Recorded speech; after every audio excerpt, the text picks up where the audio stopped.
Okey, sekarang kita nak bicara tentang perkara lain kaitan dengan kesihatan lelaki. Bayangkan kita yang mempunyai masalah disfungsi seksual ataupun kita dapati gangguan kepada kemampuan ereksi kita.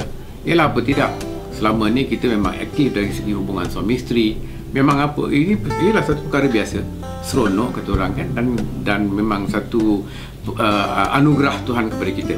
Jadi kebetulan kita dapati lama kelamaan kita dapati fungsi ereksi kita dah mula menurun, dan perkara yang sempurna ialah untuk kita berjumpa dengan doktor. Jadi apabila kita berjumpa dengan doktor, barulah kita tahu rupanya kita ni ada penyakit kencing manis, darah tinggi ke entah apa-apa, penyakit yang sedikit sebanyak memberi kesan negatif kepada fungsi ereksi dan fungsi syahwat kita.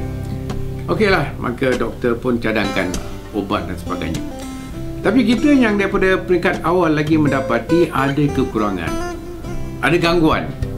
Adalah sekali-sekala kita dapati fungsi ereksi kita mula meredum, menurun. Ya, tak salah kalau misalnya katakanlah kita tinjau tentang apa dia yang buatkan sistem tu meredum. Ya, kita tahu aktiviti seksual ni lah aktiviti lasak. Jadi kalau badan kita tak sihat ataupun badan kita tak sempurna, kita tidak aktif secara fizikal dan sebagainya, maka susah lah. Jadi kita kena tengok apa dia amalan yang baik. Jadi kita perlu amalkan gaya hidup yang sihat. Ya, macam mana senaman yang berkala, elak daripada alkohol, elak daripada merokok, kita lakukanlah aktiviti senaman. Selain daripada itu, kita boleh juga tinjau setakat mana kita boleh mencerdaskan lagi sistem syahwat kita. Tidak salah kalau kita gunakan ini yang istilah pendekatan yang kita maksudkan di sini lah maintenance. Jadi tak salah kalau kita membelai anggota kelamin kita, ya, untuk kita menyegarkan. Ya, ini nak beritahu dengan anda sekarang dalam pasaran ni dah ada sejenis krim yang mengandungi tungkat ali.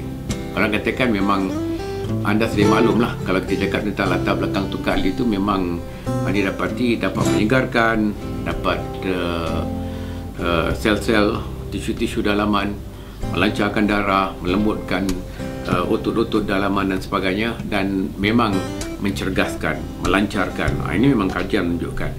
Dengan ramuan tambahan yang lain dan sebagainya dapat membaikkan lagi lah. Jadi tak salah kalau misalnya kita gunakan krim yang mengandungi ingredient tersebut yang saya cakap tadi itu untuk kita menyegarkan anggota kelamin kita. Di sini yang saya nak jelaskan, menyegarkan anggota kelamin ni, yang saya maksudkan di sini ialah kita gunakan krim tu untuk kita menyental bahagian ujung zakar. Menyental. Pasal bahagian ujung zakar ni anda kalau tengok kan, dia mengandungi tisu lembut, dan yang mana bertembung urat saraf dan juga pembuluh darah. Jadi bahagian situlah kalau misalnya kita menyental dalam seminit, ya, lama kelamaan kita boleh tingkatkan kepada 2 minit, kepada 3 minit dan sebagainya. Jadi bahan-bahan yang terdapat dalam krim tadi itu boleh serap dan sedikit sebanyak memberikan kesegaran kepada tisu dalaman. Itu cerita dia. Jadi di sini yang saya nak ketengahkan di sini, tak salah kalau kita mengamalkan krim untuk kita menyegarkan anggota kelamin kita. Itu cerita dia. Ini untuk kebaikan kita, untuk kesempurnaan. Ya, tapi ini bukan cara untuk kita baiki masalah mati pucuk, tidak. Memang dah ada mati pucuk, masalah mati pucuk, perlu jumpa dengan doktor mendapatkan rawatan. Tapi ini yang saya jelaskan tadi ialah sebagai sokongan, sebagai mencerdaskan, sebagai maintenance. Itu dia.